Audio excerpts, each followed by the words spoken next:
Everyone in the city knew what a waitress was supposed to do when a stranger left $10,000 on her table. She kept it. She thanked whatever God was listening, and she kept it. Sorrel Hale did the one thing nobody expected. She ran 3 blocks through a cold October rain to give it back. But it wasn't the money that stopped Emeric Ravelli dead on the flooded sidewalk. It was the 4 words she breathed against his ear before she turned and walked away. Don't get in the car. A girl with nothing had just handed a fortune back to a killer and saved his life in the same breath. By morning, Emeric had torn his own empire in half to understand why. The penthouse smelled of nothing at all. Emeric had paid a great deal of money for that. Filtered air, scrubbed of the harbor of smoke, of anything that might remind a man he was still alive. 40 floors below, the city blurred into wet gold. Up here it was only glass, pale stone, and the low electric hum of a home that felt like a waiting room. Ondine Corvino sat at the long table with a tablet propped against a vase of white orchids, scrolling through a spreadsheet as though it were a wedding.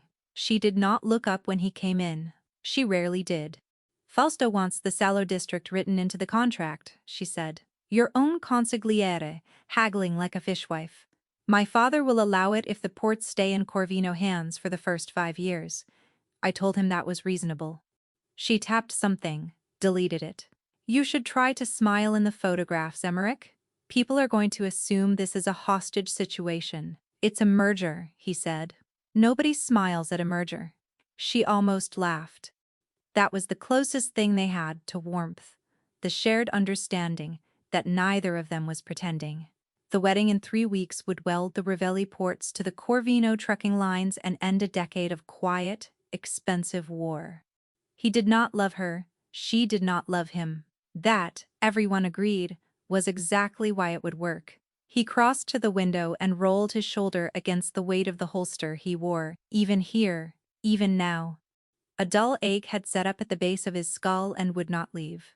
Undine kept talking. The string quartet, the seating, whether her cousins from the north could be trusted at the same table as his. Her voice was smooth and exact, and entirely without heat, like water moving under ice. Emeric watched his own reflection in the black glass. A man in a charcoal suit, sanded down until the killing did not show. He looked successful. He looked finished. He thought, like a photograph of himself, taken at his own funeral. Where are you going? Ondine asked, because he had already lifted his coat from the chair. Out. We have the florist at 9. Then, I'll be back by 9. She didn't argue.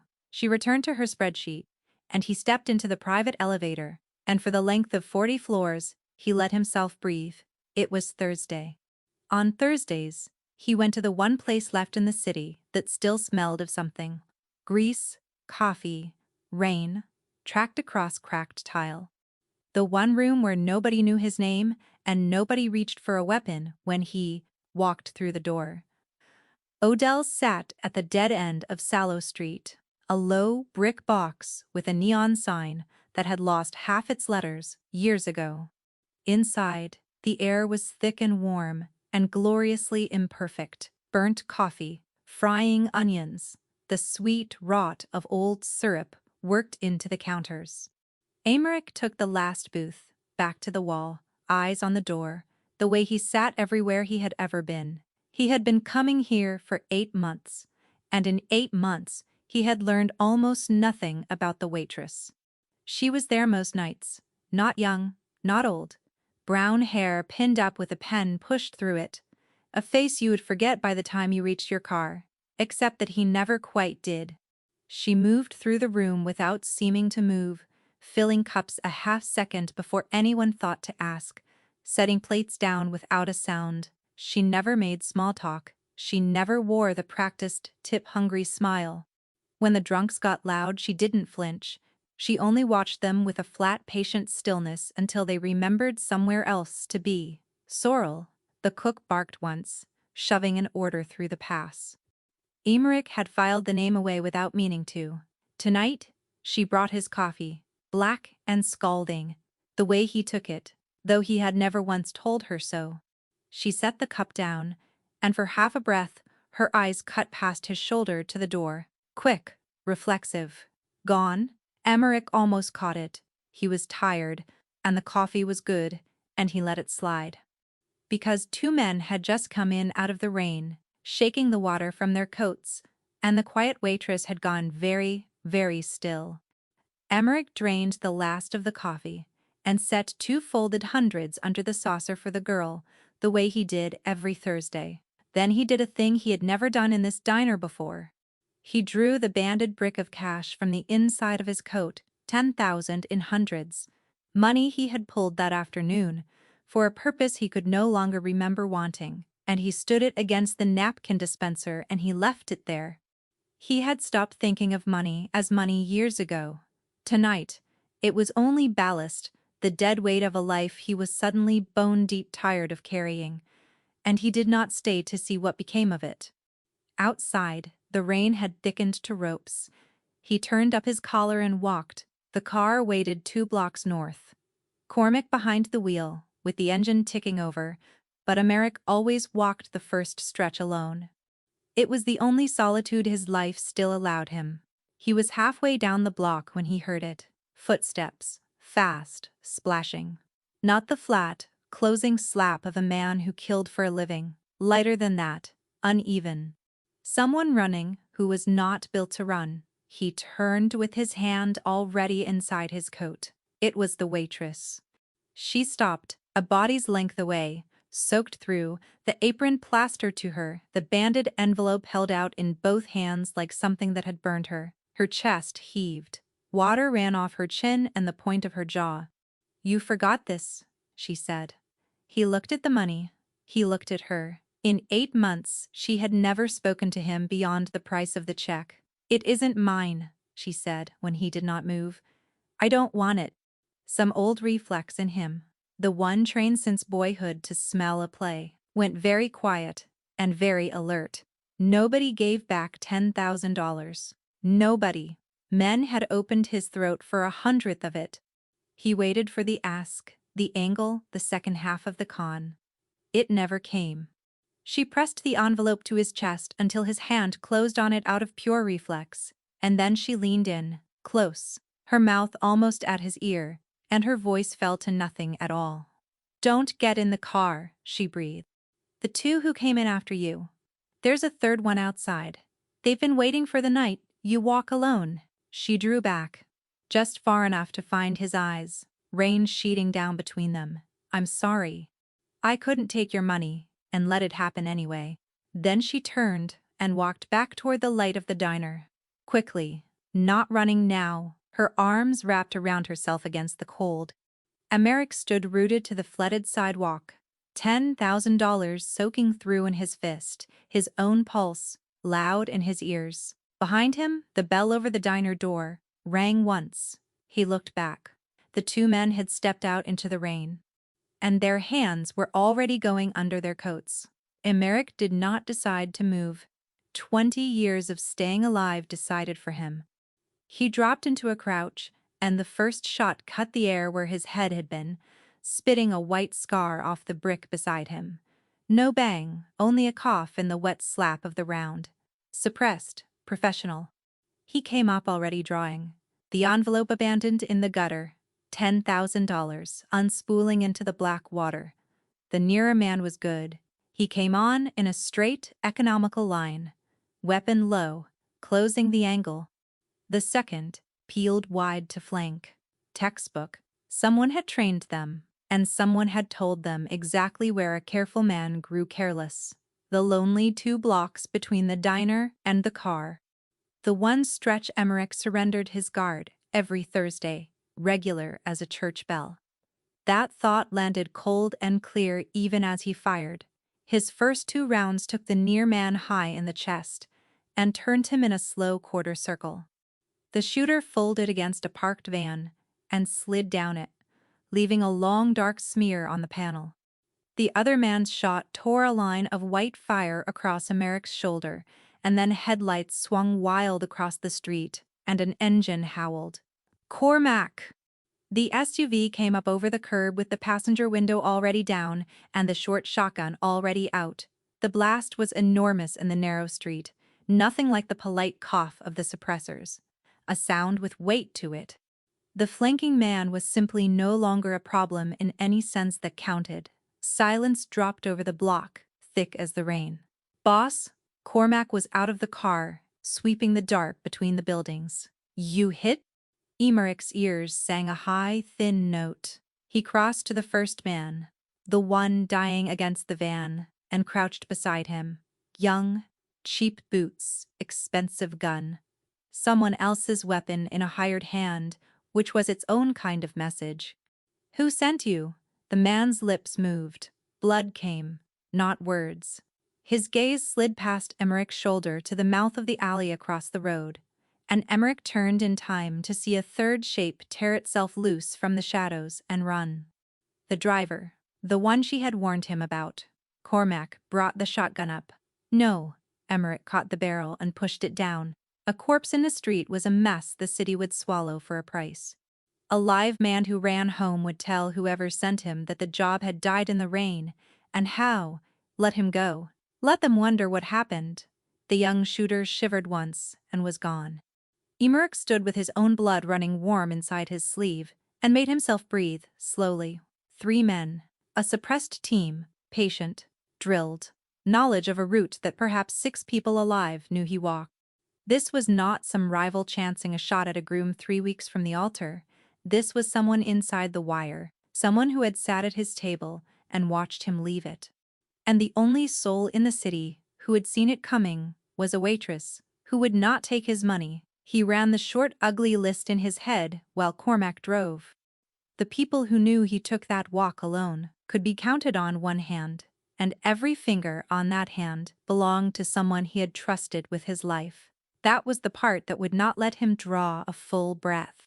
Not that a man wanted him dead. Men had always wanted him dead. He had made a career of disappointing them. But the map to his one unguarded hour had been drawn by a hand he shook, without thinking, a hand he had never once watched at the table. He put the thought down carefully, the way you set down something loaded. Not yet. Not without proof a man could hold in his fist. He went back for her. Odell's was already emptying. The last customers shooed out by a manager, the color of paste, faint red and blue light pulsing off the low clouds some blocks away and coming closer. She was gone. Her shift abandoned mid-turn, the apron still swinging on its hook, the rear door standing open to the alley. Her name and her address, Emmerich said. Now, it cost Cormac 4 minutes, and a folded bill pressed into the cook's damp palm. A name, Sorrel Hale, and an address that made him grimace. "That's the bad end of Sallow," Cormac said. "Down past the cut where the water comes up. We don't take the car down there without a reason. We have one. Drive." The city changed around them as they went, the way it always did, when a man went looking for the truth underneath it. The glass towers and the wet gold slid away behind. The streets pinched and darkened, the lamps shot out or never replaced. The buildings leaning into one another like men, too tired to stand alone. Rain drummed the roof in sheets. Emmerich watched the numbers fall through the smeared window and felt the cold thing in his chest draw tighter with every block. Because he paid the city's wages, and he knew to the dollar what its work paid, and no one who labored the way that silent woman labored should ever have to come home to a street like this. Why did she zen? What did she keep hidden at the bottom of all that stillness? The SUV stopped at the dead end of a street, the map admitted to only grudgingly. The building rose 4 stories of soot-black brick, half its windows dark, and the rest papered from the inside. No buzzer. The front door hung open on a single hinge, swollen fat with damp. Emmerich told Cormac to keep the engine running, and went in alone. The stairwell smelled of mildew and cold iron radiators that had clearly given up long ago. Somewhere below a pipe knocked, somewhere above a television murmured to no one. His wet shoes were loud on the boards, no matter how he set them down. He climbed past landings, stacked with other people's ruin, 2nd floor, 3rd, his shoulder throbbing in time with his heart. And on the 4th floor at the end of a corridor, the color of old bruises. He found her door, standing open, a hand's width. From inside came the small, wet, unmistakable sound of a child fighting to breathe. He eased the door wider with 2 fingers. The room beyond was small and scrupulously clean and cold enough to hang his breath in the air. Someone had fought a long, losing war against the poverty of the place, and won only the smaller war against dirt. The walls were bare but wiped down. 1 lamp burned low in the corner. There was a card table, 2 chairs that did not match, and a sofa that had been unfolded into a bed, and on the bed, under a mound of blankets, with a winter coat laid over the top for the little more warmth it gave, lay a boy. 8, perhaps. Thin, the way no child should be, thin his wrist, like pale green twigs, where they rested on the cover. A clear tube ran beneath his nose to a squat machine in the corner that hummed and ticked and breathed for him in patient mechanical sighs. His eyes were shut. His chest worked too hard for the little it drew. Beside him on the card table stood a rank of orange pill bottles, a thermometer in a glass, and a fan of envelopes with cellophane windows, the kind that arrived stamped in red.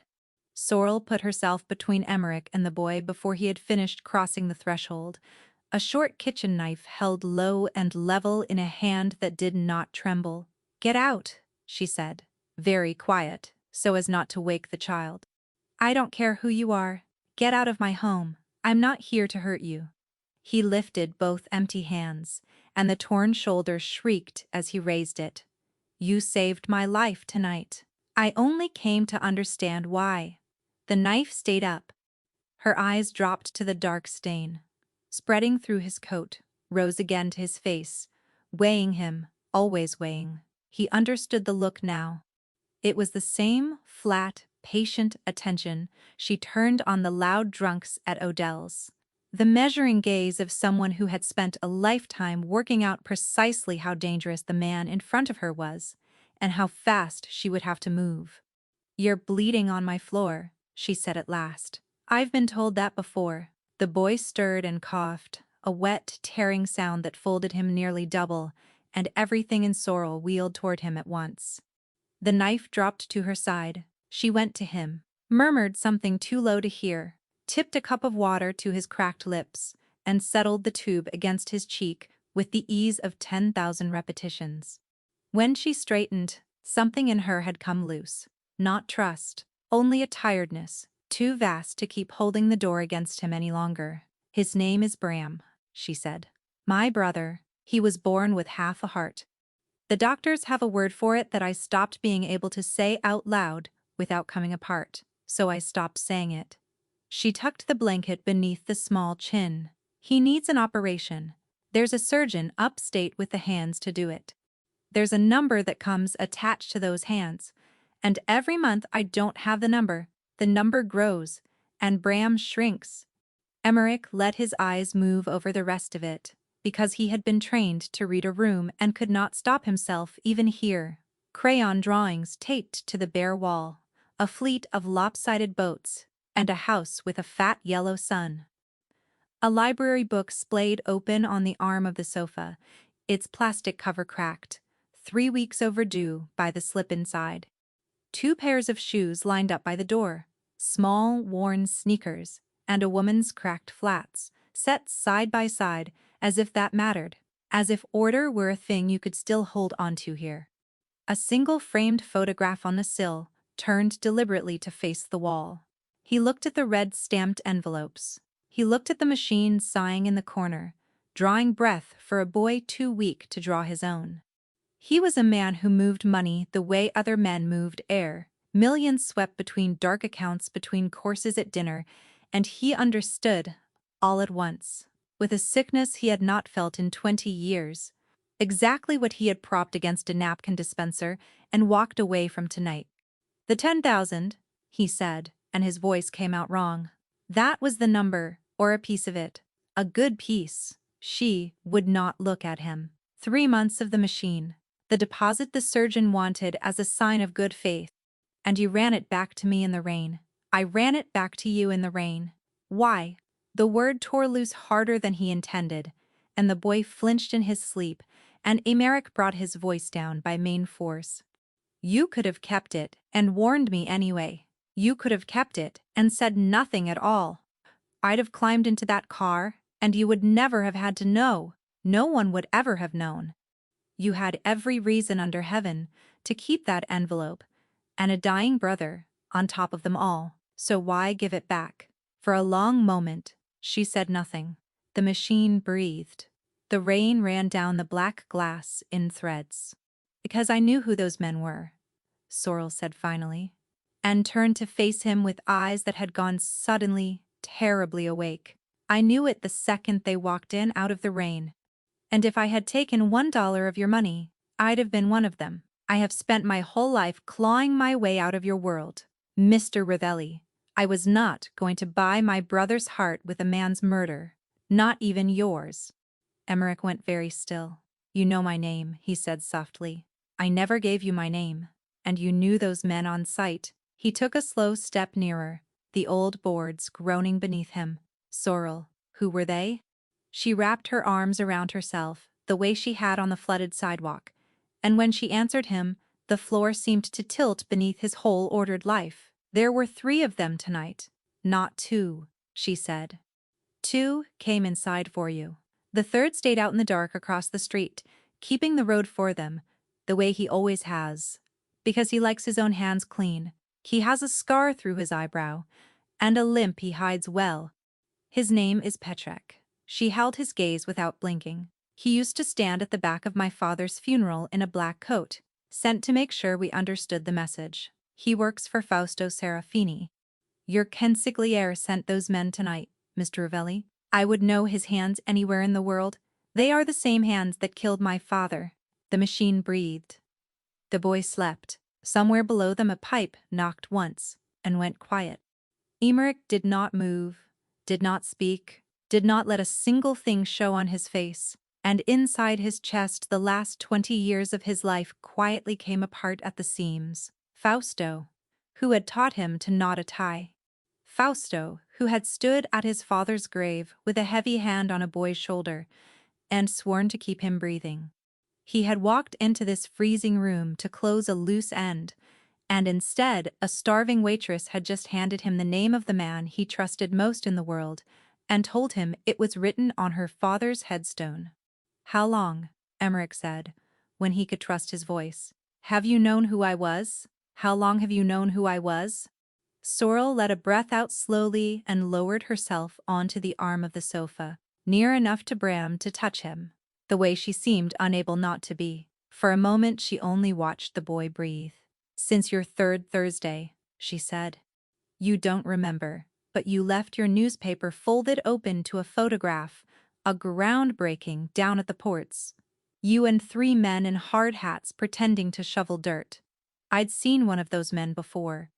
He came to my house when I was 17. She rubbed her thumb along a seam in the upholstery. After that, I knew your face, and I prayed you would never once look hard enough to learn mine. Your father, Emeric said. Tell me. His name was Adrian Hale. She said it carefully, like a coin. She did not spend often. He kept books.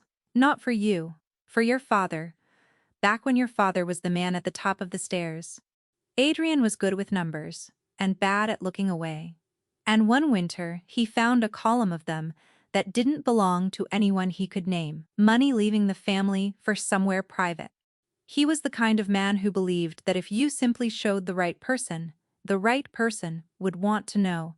Her smile was a terrible thing to watch. He was wrong about which person. Fausto. Fausto ran the books above my father. It was Fausto's private somewhere the money was flowing to. She looked up. So, Adrian took what he'd found to your father, because your father was honest, in the way the top of a staircase can afford to be honest. 3 nights later, there was a fire at the office where he worked late. Faulty wiring, the report said. Adrian Hale, 41, and a night watchman. Nobody bothered to name in the paper. Fausto sent lilies. And Fausto sent men to the funeral, to stand at the back in black coats. So my mother and I would understand precisely how sorry he was. and precisely how quiet we were expected to stay. Her jaw set. Patrek held the door for us as we left. I was 17. I have not lost a single line of his face in 11 years. Emmerich stood in the cold little room and felt the frame of his whole life shift a half degree the way a house shifts in the moment before something in it gives. He had been 19 when the old office burned. He remembered Fausto telling him, grave and gentle, turning it into a lesson.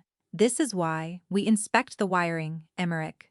This is why we never let a tired old building take one of our people. He had believed every syllable. He had loved the man, for the tenderness in them. He thought of 100 small kindnesses now, and watched each one curdle where it stood.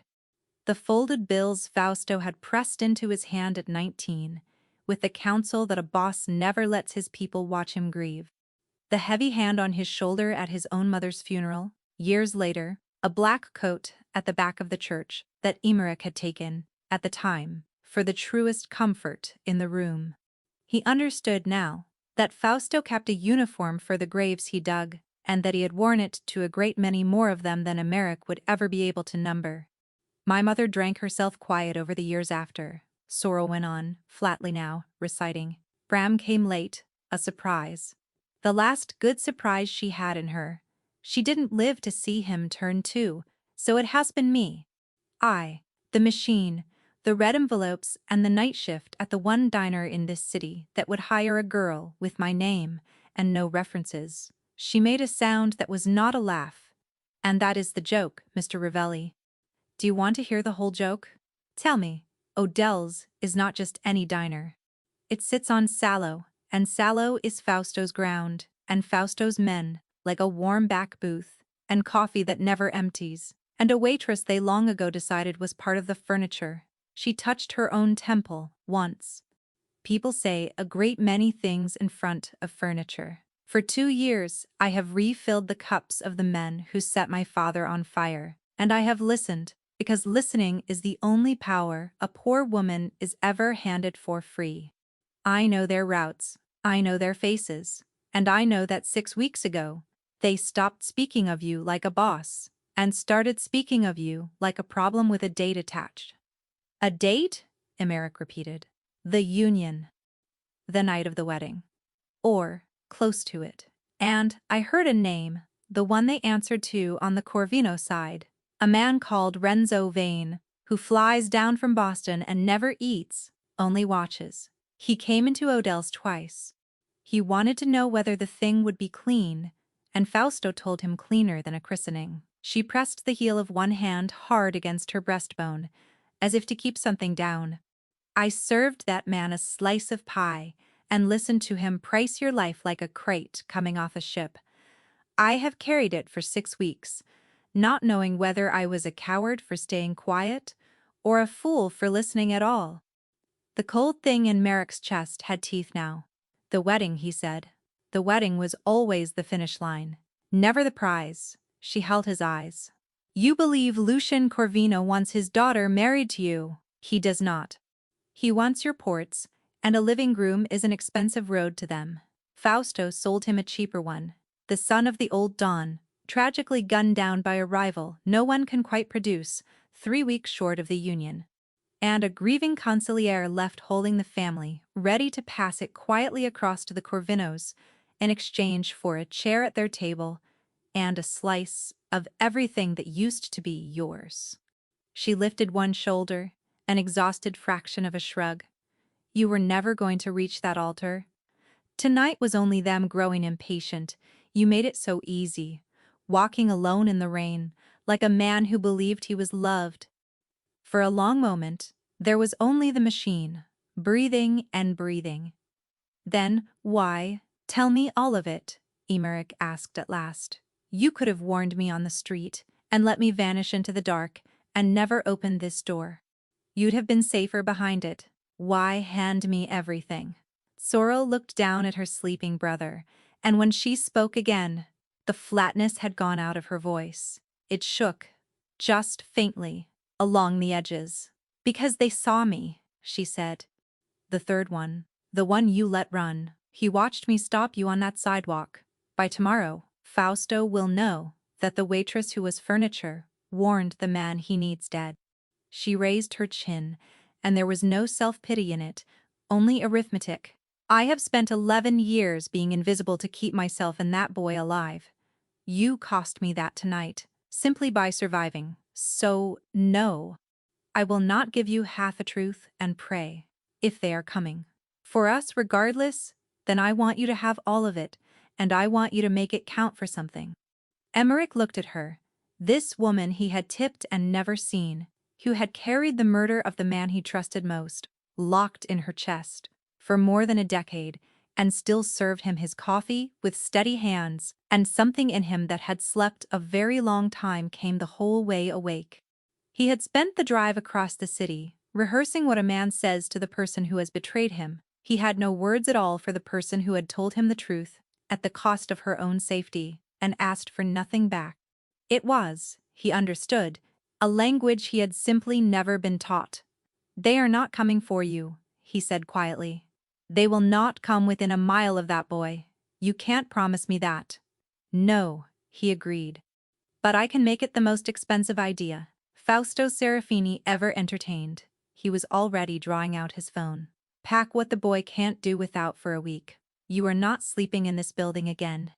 He made the call from the stairwell, where the cold and the dark suited the thing he had to become. Undine answered on the second ring. Behind her, glass clinked, and a showroom murmured. You're late, she said. The peonies are a catastrophe, and my father is asking whether you've developed cold feet or merely poor manners. Undine, listen carefully, because I'll only say it once, and then this number stops working. He kept his voice low and level. There is no wedding. A pause. He could hear her recalculating, as she recalculated everything. If something frightened you tonight, someone tried to kill me tonight on Sallow Street. A trained team patient, professional, and very expensive. He let that settle. You may tell your father the ports are not for sale. Not for a ring, not for a bullet, not for anything he owns. The alliance is finished. The Ravelli family will conduct its own affairs from here forward. And if a single Corvino truck crosses the cut, I will treat it as precisely what it is. You're making a mistake. But there was something new beneath the ice now, something nearly like interest. My father does not lose gracefully. You understand what you're starting. I understand exactly what I'm ending. He watched his breath fog and disappear. For what little it's worth, I never disliked you, Undine. You were the one honest thing in that entire arrangement. You never once pretended it was love. That's more than I can say for the man who taught me to knot a tie. What is that supposed to mean? It means go home to Boston. Tonight. Whatever your father promised you out of my ports, it's already gone. He gentled, by a fraction, because she was not the enemy, only another piece someone had slid across a board. Don't be standing beside him when the bill arrives. He ended the call before she could answer, and stood a moment in the dark with the dead phone warm in his hand. 22 days of engagement, a cathedral booked, a guest list vetted 3 times over. 300 people who would arrive, to find no groom, no bride, and a war where the reception should have stood. He felt none of the things a man was supposed to feel. He had never wanted the marriage. He had wanted the peace it purchased, the tidy ending, the fantasy of a man setting down his guns to become respectable at last. Every inch of it a story Fausto had helped him tell himself, while Fausto quietly sold the ground from beneath his feet. He thought of the boy upstairs, breathing through a tube. He thought of the woman who had chosen a dead father's memory over $10,000 she was bleeding for. He thought about what he was, and about what, for 8 months of Thursdays, he had let himself pretend he might become. The pretending was over now. That, at least, was a kind of mercy. He would not miss the man he had been at that suit fitting, the one who had mistaken a truce for a peace and a cage for a home. He found, standing in the cold stairwell, that he did not even miss the version of the night that might have been, the one where he climbed obediently into the car and was loved all the way to the bottom of the harbor. He climbed the stairs 2 at a time, ignoring the shoulder, already dialing the second number. the one that would wring a dozen of his most trusted men out of their beds and put them around this building before the rain gave out. "Cormac," he said, when the line clicked open. "Change of plan. We're not going home. We're going dark, and we're bringing 2 civilians with us. A beat. One of them's a child. Wake Ambrose. Bring the quiet car. And Cormac, the boy, needs a machine to breathe. Whatever powers it, we take it with us." The safe house was not the estate. Emmerich owned houses that announced him, marble and cameras and a name carved above the door, and he took Sorrel and Bram to none of them. He took them instead to a narrow brick townhouse on a quiet street, held under another man's name, a place he kept precisely because no one alive tied it to him. It was warm. That was the first thing Sorrel noticed as they carried the boy in out of the rain. It was warm, the radiators ticking with genuine heat, and she stood in the little front hall clutching Bram's blanket and looked as if the warmth itself might be the thing that finally undid her. Dr. Ambrose was waiting. He was a soft, unhurried man, with reading glasses pushed up his forehead and a voice like a lullaby, and he did not blink at the hour, or the blood, or the child. He settled the boy into the downstairs bedroom, coupled up the concentrator Cormac had hauled up the steps, listened a long while to the small, laboring heart. And when he came out, his lullaby voice had gone careful. "He's stable," Ambrose told them. "Dehydrated, underweight, tired to the marrow, but stable. The heart is the heart. That's a surgeon's mountain, not mine, and it's a mountain with a clock ticking beside it." He looked at Sorrel over the glasses kindly. "You have kept this boy alive on love and exact dosing for a very long time, young lady. That is not nothing, that is very nearly everything." Sorrel's composure, which had survived a gunfight and a confession and a flight across the whole dark city, chose that moment to crack, once hairline, before she pressed it smooth again. "Thank you," she managed. Then Ambrose turned to Emmerich, peeled the ruined coat off his shoulder and clucked. "And you? Sit." The grazing round had plowed a shallow trench through the meat of his shoulder. Ambrose cleaned it, and the antiseptic bit down hard, and Emmerich watched Sorrel across the room, rather than give the doctor the satisfaction of a flinch. "That's the second time this year I've dug someone else's metal out of you," Ambrose observed mildly, threading a suture. "Most men in your position slow down at some point, buy an island, take up fishing." "I tried respectable," Emmerich said. "It turned out respectable was trying to kill me." The doctor huffed something that might have been a laugh and tied off the stitch. "Well, this one's different, at any rate." He tipped his head a fraction toward the bedroom door and the woman standing in it. "I've sewn you shut, after a dozen ugly nights, Emmerich. You've never once watched a door the way you're watching that one." As though there were something on the far side of it worth the stitches, Emmerich said nothing, but he did not look away from the door either.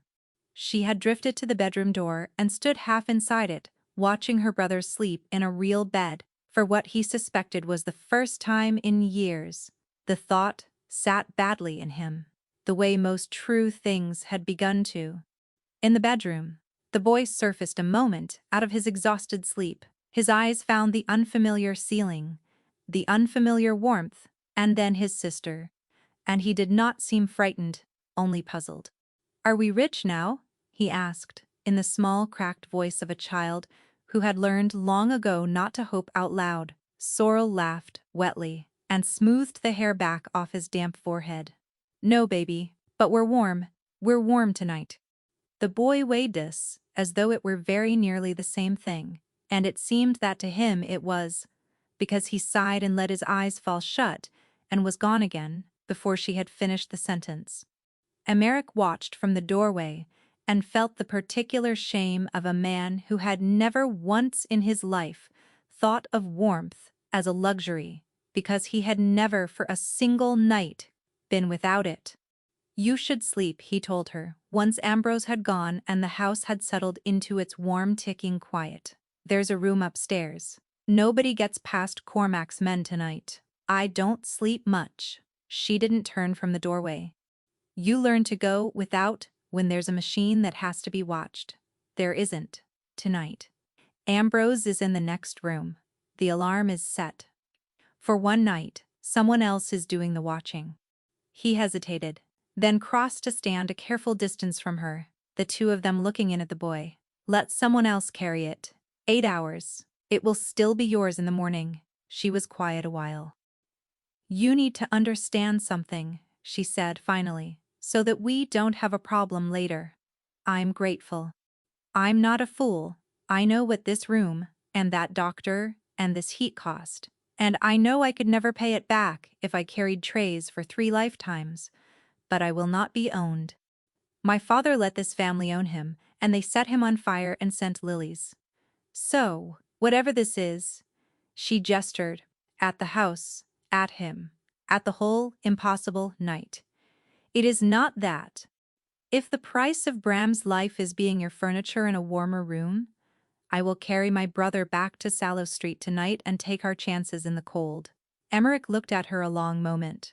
When I was a boy, he said, my father told me the most dangerous person in any room is the one who wants nothing you can give them. I never once met one. Every man I've known had a price, and learning it was how I stayed breathing. He nodded slowly. You handed back $10,000 with your brother dying 6 feet away. You are the first person in my life I cannot buy. I won't insult you by trying. He held her eyes. You warned me because it was right. I'm keeping that boy breathing because it's right. If the two of us can't manage one honest thing between us, coming out of a dishonest world, then we're both further gone than I feared. Something crossed her face. Surprise, and beneath it, warily, the first faint tremor of belief. She looked back at Bram. Wild, she murmured. The great Emmerich Ravelli, discovering right and wrong in his old age. And apparently just in time, the smallest sound escaped her, almost a laugh, quickly swallowed. It was the first wholly unguarded thing he had ever heard her make, and he found he wanted, absurdly, to earn another. He had spent his whole life in rooms where every warmth was a transaction and every kindness an opening move. And now, a bruised woman, in a borrowed house, had surprised him twice inside an hour, and he could no longer remember why he had ever wanted the tidy, respectable ending he'd been reaching for that very morning. All of it looked, from where he stood now, like an extraordinarily expensive way to stay asleep. That was when Cormac came in from the front room, phone in hand, his face grim, and the warmth went straight out of the night. Boss, you'll want to hear this. He set the phone on the table between them. Odell's is burning. Started 20 minutes ago. The fire crews are already calling it an accident. Faulty wiring. His eyes flicked to Sorrel, then away from her. And Fausto's put word on the street. He's hunting a waitress. The description's circulating already. He's offering real money for her. Sorrel had gone the color of the plaster. Faulty wiring, she repeated, almost soundless. He's cleaning up, Emmerich said. He was already on his feet. The exhaustion burned off him like fog off water. The diner is where he met. So the diner is ash, and everyone who ever worked to shift under that roof is a loose thread now. He looked at her. Which means you. Which means, above all of them, you. The night cook, she said. Marta, on days. The dishwasher. He's 16. Cormac. Get the names from her. Put bodies on every one of them tonight. Whatever it takes and whatever it costs. Emmerich's voice had changed, gone flat and fast, and certain. The voice the city was afraid of. Fausto believes he's tidying a mess before Corvino thinks to ask questions. He has no notion that I know his name yet. He turned to the black window and the street beyond it. That is the only card we hold. And we are going to spend all of it, at once. Tonight. They laid the plan at the kitchen table while the boys slept, and the rain wore itself thin toward morning. Sorrel talked and Emmerich listened, as he had never once listened to her across a diner counter. She had 2 years of overheard fragments filed away in a mind that let nothing fall, and now she spent every last one. Fausto's men called him the bishop, when they thought no one was near, because he never touched a piece himself, only moved them across the board. He kept his true business well clear of the Revelli offices. In a counting house, he held through 3 false names on the landward edge of the docks, a squat building tucked behind a shuttered marine supply. Thursday nights and Sunday nights. He went there after midnight, alone, but for 2 guards, and whichever men he had summoned to pay, Petrek always drove. 2 guards, she went on. Never more than 2, because Fausto trusts almost no one with that building, and pays the 2 he does far too well to talk. 1 stands the side door, 1 sits at the foot of the inside stair. There's a camera over the side door that's been dead since spring. I heard Petrek complaining about it, that Fausto wouldn't spend $40 to fix his own blind spot because he was too cheap and too certain that no one on earth knew the place was his. She drew an invisible square on a tabletop with 1 finger. The money and the ledgers live in a floor safe under the desk in the lit room. He does his counting there because the window looks out over the water and he likes to watch the boats while other men do the reaching for him. She looked up, and he sits with his back to the door. Always. In his whole life it has never once occurred to him that the door might be for him. Tonight was Thursday, Cormac said quietly. Tonight was Thursday. Emeric glanced at the gray seeping into the window. It's Friday now, near enough, which means his Thursday just went catastrophically wrong. His team is dead or scattered. His target is loose in the city. He turned the cold coffee cup in his hands, without drinking from it. So, put yourself behind his eyes. You promised Lucian Corvino a corpse and a quiet handover of the ports. Instead, you have a live boss who walked off a street. You don't run, Sorrel said slowly. Running tells Corvino you failed, and Corvino doesn't keep the men who fail him. He buries them beside the men they failed to bury. She had gone somewhere far off, thinking it through the way she thought through everything, from the floor up. You tell Corvino it's handled, you buy yourself a day. And then you scramble to make the lie true before it catches up with you, because the only thing worse than not killing Emeric is Lucian Corvino discovering you didn't. Emeric regarded her with something close to admiration. So he'll be at the counting house tonight, trying to conjure a second team and a fresh plan and a story good enough to hold Boston at bay 1 more day. He'll be frightened, she said, and careful, and there, Emeric agreed. They built it piece by piece over the next hour, Cormac sketching approaches on the back of an envelope, Emeric paring each one down to the bone. No cars passed the marine supply. Engines carried over water at night. In on foot, through the boatyard, the waved dockhands came, so a man watching the road would see nothing at all. 2 more circling to the waterside. In case Fausto kept a boat there for exactly the night he must always have known might come. The dead camera for their door. The guards taken quietly, not killed if killing could be helped. And Fausto himself left to Emeric, alone, up the stairs. Some debts a man has to collect with his own hands, or spend the rest of his life feeling them go unpaid. And Boston? Cormac asked. The Corvino side. If Fausto's buying himself a day, somebody up there is counting it down. Renzo Vane, Sorrel said. He's the man Fausto has to lie to before dawn. If Fausto dies tonight, and Vane never gets his confirmation, the deal dies in the same room. Corvino won't move on a partner who's gone silent, not without proof, not this far from his own ground. She said it, with the quiet certainty of a woman who had spent 2 years learning exactly how these men thought. Kill the bishop before he can make his call, and you don't only cut off the hand, you cut off the reason the hand was ever raised. It was Cormac who said the ugly part, because saying the ugly parts was his job. There's a faster way for him to make the lie true, boss. He doesn't need to comb the whole city for you if he can make you come to 1 room instead. He didn't look at Sorrel as he said it, which was how she knew it was about her. He's already hunting the waitress. Won't take him long to turn up that she's got a brother, and the brother's sick, and sick kids leave a trail a foot wide.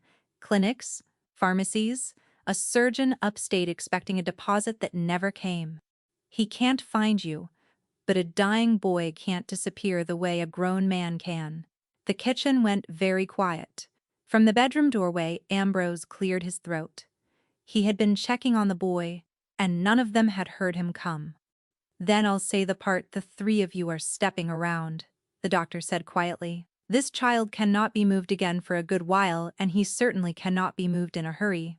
So whatever you plan it, knowing that if trouble finds this house tonight, we do not run from it, we stand in it." He let that settle over the table, so stand well. Sorrel had risen without seeming to decide to. "Then we don't wait," she said. "We don't sit in this warm house being grateful while that man works out that Bram is the string that pulls me, and I'm the string that pulls you." Her voice held steady, even as her hands would not. "You said you'd make it expensive. Make it tonight." "I intend to." Emmerich stood. "But you and the boy do not move again. This house does not exist. And it is going to stay that way. Cormac leaves 4 men. Nobody in, nobody out. No phones, no lights that weren't already burning." He was already moving toward the stairs, toward the locked room where the hard cases were kept. The man the city feared surfacing, slowly up through the one who drank black coffee in a diner. "I take the rest to the counting house, and I end this at the root. If Fausto is reaching for the boy, then the surest way to keep the boy safe is to see to it that Fausto never reaches for anything again."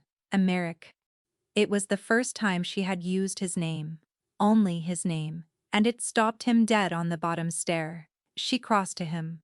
She did not touch him, they were not, whatever else this night had made of them, people who touched. But she came close, and she looked up at him with all the flat guardedness burned clean away, and what lay beneath it was so raw he nearly turned his eyes from it. "My father walked into a fight with these people believing he was in the right," she said. "Being in the right did not put out the fire. So don't be right tonight. Be careful. Be the thing they lie awake afraid of. Come back and be a good man in the morning if you like, but tonight," her voice caught, "once. Tonight, go and be exactly what my father wasn't, and then come back through that door." Emmerich lifted his hand slowly, and for a moment it hovered at the side of her bruised, exhausted face without landing, the way a man's hand hovers over a thing he has not yet earned the right to hold. For the length of one breath, he let it rest there, barely, the warmth of her cheek against his cold palm, and she did not pull away. And neither of them named it, because to name it would have been to make it a promise, and they were both too honest and too frightened for promises tonight. "I have been careful my entire life," he said. "It's the being good I'm out of practice at. Watch the boy. I'll bring you the morning and Emmerich." She caught his sleeve as he turned. The first time she had reached for him, 2 fingers at his cuff. Gone as fast as they came. "The counting house. There's a boy who mops it, mornings, 17 maybe. He's nobody's. He just needs the work. He'll be asleep in the back room if he had nowhere better last night." Of course she knew that. Of course even now, with her own life in the balance, she was keeping count of the invisible people no one else in the world would think to spare. "I'll bring him out," Emmerich said. "You have my word on it." Then he went up the stairs, and when he came back down, he was dressed in flat black and carrying the slim case Cormac had brought in from the car. And he no longer looked in any way like a man who drank his coffee in a diner. At the door, Cormac folded a small, heavy pistol into Sorrel's hands, closing her fingers around it himself. "It's chambered. Safety's under your thumb, here. Anything comes through that door that isn't one of us. You point it at the middle of them and keep pulling until it stops. You don't aim. You don't warn." He held her eyes until she nodded. Then the men filed out into the last of the dark, the deadbolt turned behind them, and the warm house went very quiet. The counting house crouched at the landward edge of the docks, behind a marine supply with plywood, where its windows used to be no streetlight reached it.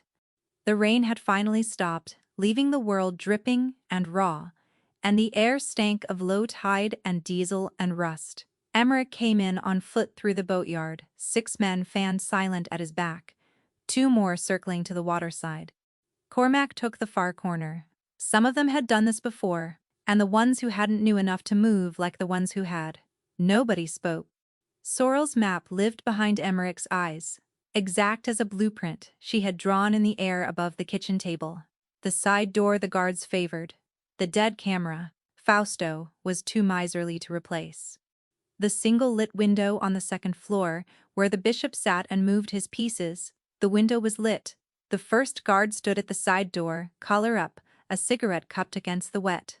He never heard Cormac. One moment he was a man having a smoke in the cold, and the next, he was a shape being lowered gently to the ground, so it would make no sound. The second guard was inside, at the foot of the stairs, and he managed to reach before 2 of Emmerich's men had his arms, and a third had a palm across his mouth. Emmerich raised a single finger to his own lips, almost gently, and the man went still, and lived. Somewhere in the back of the ground floor, one of his men found the 17-year-old asleep on a cot, exactly where she had said he would be, and walked him out into the boatyard, with a hand on his shoulder, and a fold of bills pressed into his pocket, before the boy was ever fully awake. A promise was a promise. Emmerich climbed the stairs alone. He wanted it alone. He had earned that much, or lost that much. Somewhere on Sallow Street, the two had stopped being different things. Fausto Serafini stood at a long table beneath a bare bulb, exactly as she had said he would. A phone pressed to his ear, and his back to the door, mid-sentence, in a voice that had read Emmerich bedtime stories when he was a boy. "I told you it's handled. My people are cleaning it as we speak. You'll have your confirmation by—" Fausto turned, sensing the door, and the sentence died in his mouth. For a moment, the old man only stared. Then, remarkably, his face bloomed into the warm, creased, wholly convincing smile Emmerich had trusted the whole of his life. He set the phone down without ending the call. Somewhere in Boston, a small tinny voice went on asking questions. No one would answer. "Thank God. Thank God. I've had men tearing this city apart for you. We heard there'd been an attempt. I've been half out of my mind." "Patrek," Emmerich said. Fausto stopped. "The one with the scar. Your driver. My men have him on his knees in the yard right now, next to your 2 guards, and he has driven his last car for anyone." Emmerich stepped fully into the light. "You sent Patrek to burn a diner tonight. You sent him to burn one 11 years ago too, with a bookkeeper and a watchman still inside it. He does good work. He's thorough. He is simply not invisible, Fausto. And neither are you. Not to the people you decided were furniture." The warmth drained from the old man's face, slowly, like heat leaving a body. What remained was not evil.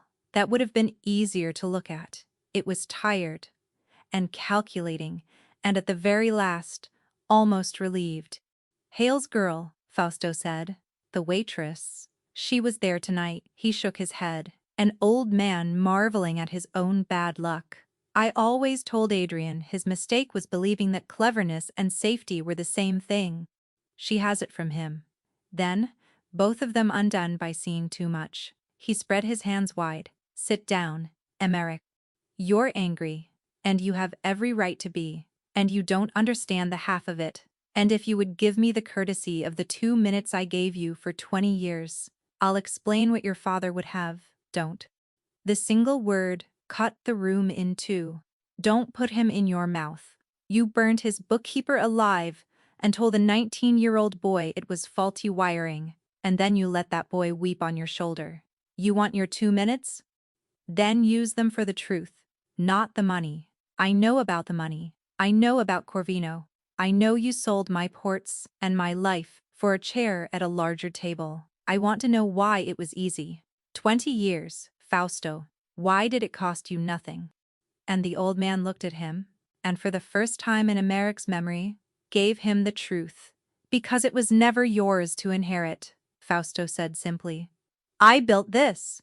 Your father was a brute with good instincts, and I was the mind that turned him into a kingdom, and when he died the kingdom should have come to me. Instead, it came to a boy I had to teach to knot a tie. He was not shouting. That was the unbearable part. I have run this family from the chair beside the throne for 20 years. Emmerich, I have smiled and spoken your name like a blessing, and watched you sit the throne my own hands built. Corvino offered me what should always have been mine, a house with my name over the door. Can you understand that it was never hatred? I'm quite fond of you. You were only always standing exactly where I needed to stand. I know, Emmerich said. That's the part I finally understand. He made no speech. Adrian Hale had made a speech once to the wrong man, and it had bought him a fire. Emmerich had learned the lesson his daughter had paid for. For Adrian Hale, he said, for the watchman no one named, and for a boy who has breathed through a machine for the price of your chair. Fausto's hand darted for the drawer. He was fast for an old man, faster than the men who had loved him would ever have guessed. He was not faster than a man who had walked into the room, already decided.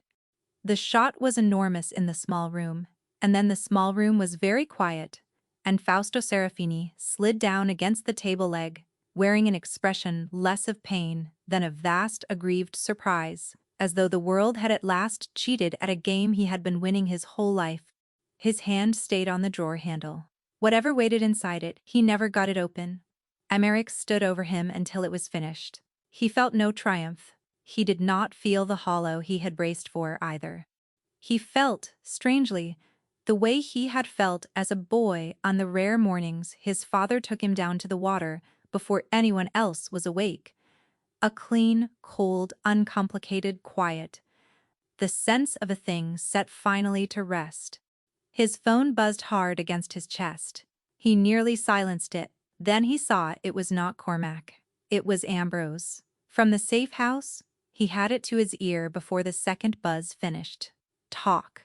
The lullaby voice was no lullaby now. It was tight and fast, and behind it rode a sound Emmerich knew in his spine. The flat percussion of a door being driven in. They found us. I don't know how they're at. A splintering crash. Emmerich, there are men at the door. The boy can't be moved. She has him, and she won't. The line did not go dead. That was worse. It stayed open, and Emmerich ran. Across the city, 20 minutes before, Sorrel had known before the doctor did. She had been sitting on the floor beside Bram's bed, with her back against the wall. She could not make herself lie down, in the soft upstairs room, not with the night still standing open, when she heard a car slow in the street below and not go on. Only that, a car that slowed and did not pass. A lifetime of listening had built a thing in her that stood up before her mind had finished the thought. Doctor. She was already moving. Get away from the window.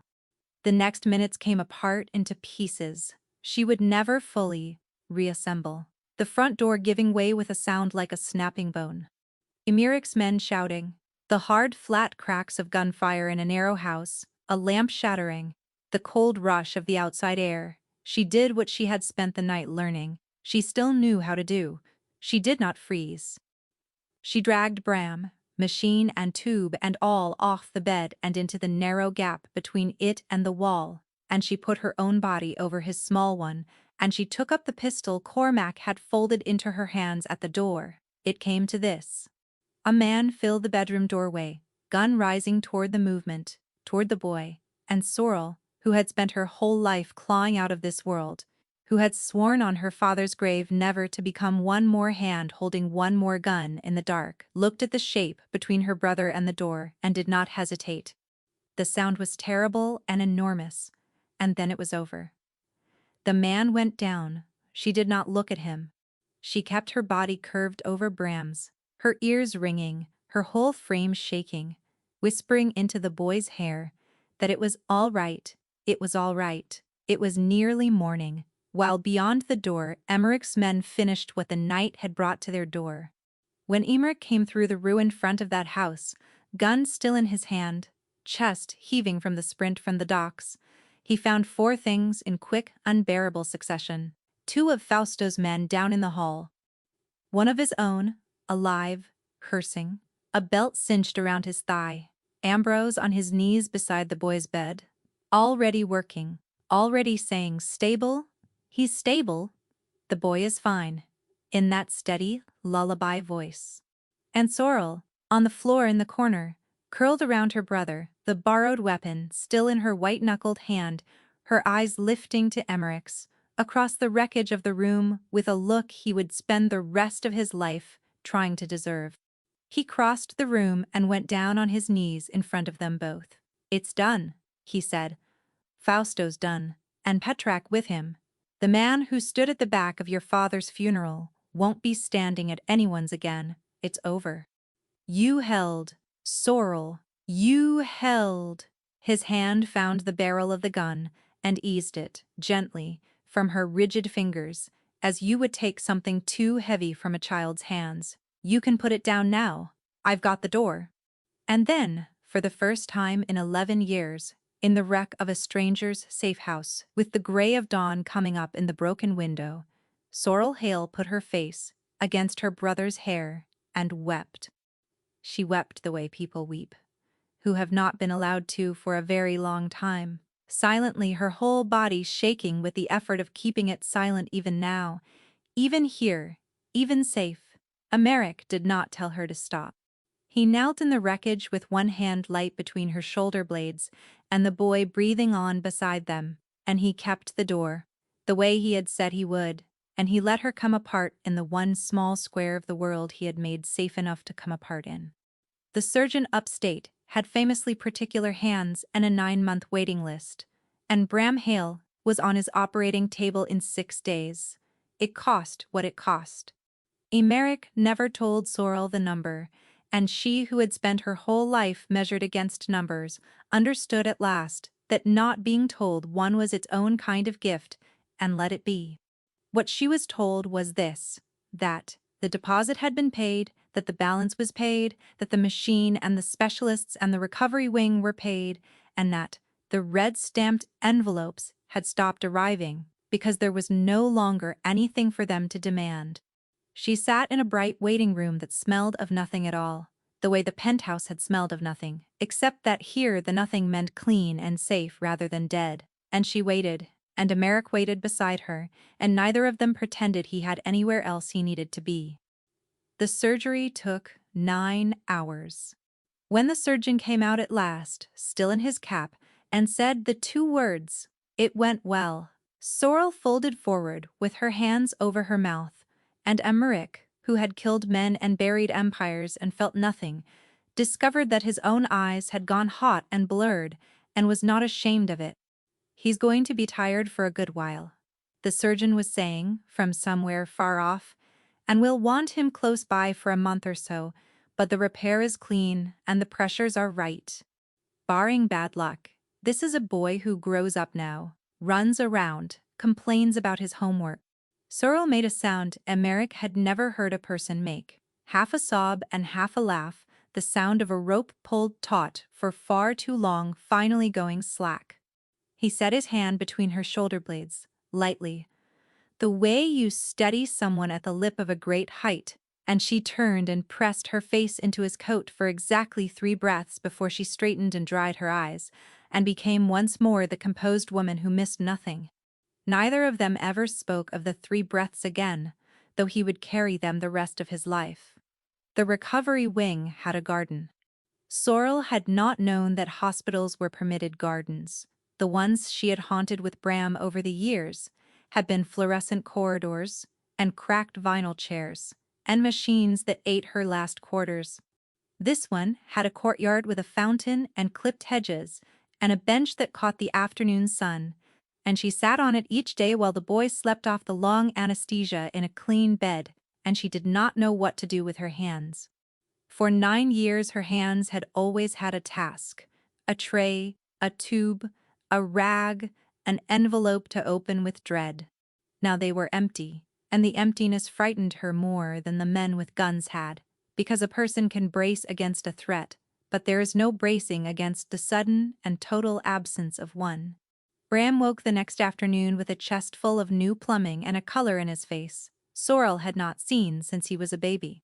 He wanted to know if the man who kept bringing him lime gelatin was a real gangster, like in the pictures, and whether he had ever shot anyone, and whether he could teach him.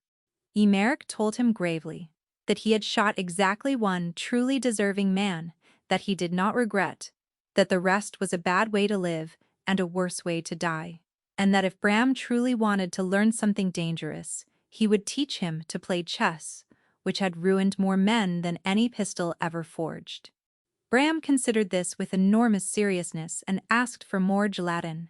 In the weeks that followed, the boy did the thing the surgeon had promised and the sister had never quite let herself believe. He got better. Not all at once.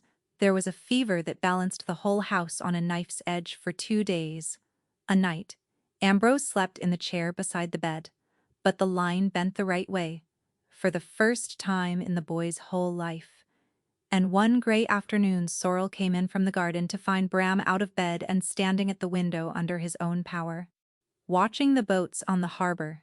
Good color. Easy breath. No tube. No machine. Just a boy. Looking at boats. She had to leave the room so that he would not see her face. Emeric found her in the corridor, with her back against the wall, and her hand pressed hard over her mouth, and he did not say a single word. He only stood beside her until she was ready, which was, she would decide, much later, the most useful thing anyone had done for her in longer than she cared to count. Emeric kept his word about the chess. He bought a heavy wooden set and stood it up on the terrace table, and in the evenings he taught the boy the names of the pieces and the shapes of their small violences, and Bram, who had spent the whole of his short life being moved with great care around a board by forces he could not see, took a fierce and immediate joy in being, for once, the hand that did the moving. He was ruthless. He was terrible. He beat Emeric inside a month and told Ambrose about it for a week. He cheats, Emeric reported to Sorrel, not troubling to hide how pleased he was. He's 8 years old, and he cheats like a Corvino. He learned from the best, she said. And from her, that was very nearly a declaration of love. Lucien Corvino called once, on the 3rd day. Emeric took it standing at the window of a house that was fully his own, watching the harbor throw back the light. "You've cost me a great deal," the old patriarch said without preamble. "You tried to buy my death from my own consigliere," Emeric answered. "You may consider us not yet even, Lucien, and pray, I never decide to balance it. The ports stay closed to you. Your daughter is a sharp and honest woman, and deserves better than to be standing where you're standing. When I remember I'm still owed, take her home. Don't call this number." He set the phone down softly, and that was the whole of the war's last shot. Not fired, only declined. He found Sorrel later on the small stone terrace at the back of the house, wrapped in one of his coats against the evening cold, watching the same water. He brought 2 cups out with him. He set one down at her elbow. Black and scalding, the way she had never once told him she took it either, though he had watched closely enough now to know. She looked at the cup, then she looked at him, and the corner of her mouth moved. "You're learning," she said. "I had a good teacher." She never said a word. "I had to watch." He lowered himself into the other chair. For a while they simply drank, and the harbor breathed, and the city that had tried to kill him glittered on the far shore like something that could almost be forgiven. "Can I ask you something?" Sorrel said. "Without you turning it into charm?" "You can try. The ports, the family, all of it." She nodded out, at the water, at the crane standing black against the last of the light. "You cut off Corvino. You've no consigliere, no alliance, no wedding. What is a man like you, without the machine built up around him?" Emeric was quiet a while. "Smaller," he said at last. "Slower. Legitimate where it can be, quiet where it can't. Fausto built a kingdom and I let him, because letting him was easier than asking what it was for. I'm done being easy." He turned the cup in his hands. "Fausto moved money and men, and the occasional funeral. I'd like to move ships that carry nothing worse than what's on the manifest. Pay the harbor a wage a person can raise a child on, and die in a bed, a long way from now, with no fire on my conscience but the one I set that night." He glanced at her. It isn't redemption. There's no clean version of me at the bottom of all this, but there might be a less costly one. You'd be able to tell. You always could, across that counter, exactly what a man was worth. I want to say a thing, Emeric said finally, and I want to say it badly, so bear with me, because I'm out of practice at meaning things out loud. He turned the cup in his hands. You told me you won't be owned. I heard you. I've thought about very little else. He met her eyes. So this isn't a cage, and it isn't a debt, and it isn't a man buying a woman a soft room. Brahm's health is his, free and clear. Whatever happens between you and me, even if you take him tomorrow and I never see either of you again, that's already done. It has no strings, because a thing with strings would be an insult to what you did in the rain. Sorrel had gone very still, listening with her whole self. But I'm going to tell you what I want, he went on, because you, of all people, have earned a man who says the true thing plainly. He set the cup down. For 8 months I came to that diner every Thursday, and tipped like a fool, and told myself it was the coffee that kept dragging me back across the city. It was never the coffee. It was the one room in my life where somebody looked at me and wasn't calculating what I was worth. That was you. You were the honest hour in a life made entirely of lies, and I was too busy being loved by liars to see it. Emeric, I'm not asking you to be my furniture, or my mistress, or my anything. I'm asking you to be the person you already are, out loud, where I can see you. You kept my books without knowing it, sitting in that diner for 2 years, carrying every name and route and secret this city buried. There's no one alive I trust more with the truth of things. Not a wife who wants my ports. Not a consigliere who wants my chair. You, who wanted nothing, and gave back everything, and are the single reason I'm alive to say any of this. He exhaled.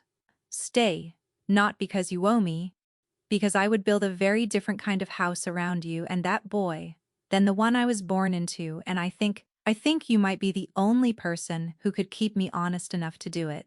For a long moment, Sorrel said nothing at all. The water moved. Somewhere inside the house, faintly, they could hear Bram laughing at something Ambrose had said. A bright, whole, impossible sound, a sound that 3 weeks ago had been a number growing larger in a red envelope. She reached into the pocket of the borrowed coat and drew out a photograph, and Emeric recognized the plain wooden frame, the one from the windowsill in the freezing apartment, the one that had been turned deliberately to face the wall. She had carried it here. Now she turned it over in her hands and looked at it for a long time. A lean, tired, kind-faced man with ink on his fingers and a small girl on his shoulders, both of them squinting into a summer sun long gone. He would have liked you, she said at last, quietly. That's the terrible thing, my father.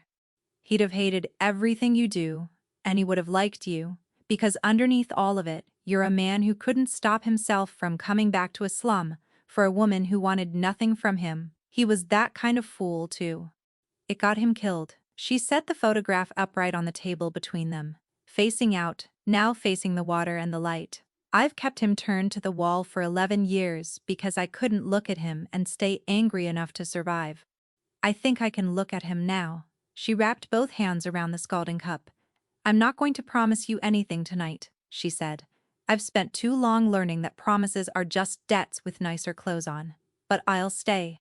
For now, I'll stay, not because you saved him. Because you brought me the coffee and got it right, and you meant every awkward word of that speech, and because in my whole hard life, you are the only rich man who ever looked at me and saw a person instead of a bargain. The corner of her mouth lifted, wry, alive.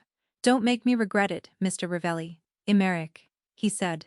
Don't make me regret it, Emeric. He didn't reach for her. He had learned that much, that she was not a woman to be reached for, but a woman to be waited for, and that the waiting was its own kind of vow. He only picked up his cup and touched its rim to hers with a small, clean sound, and the two of them sat on with a murdered man's photograph facing the light between them, and a boy's laughter, drifting through the door at their backs, and the black water carrying the city's stolen glitter away out to a sea that kept no ledgers at all. When the spring came, a diner opened again at the dead end of Sallow Street. It had the same cracked tile charm and a new sign with every letter intact, and it belonged, through a chain of paperwork too dull for anyone to bother following, to a woman named Hale. She did not wait the tables there. She had done enough of that for one lifetime.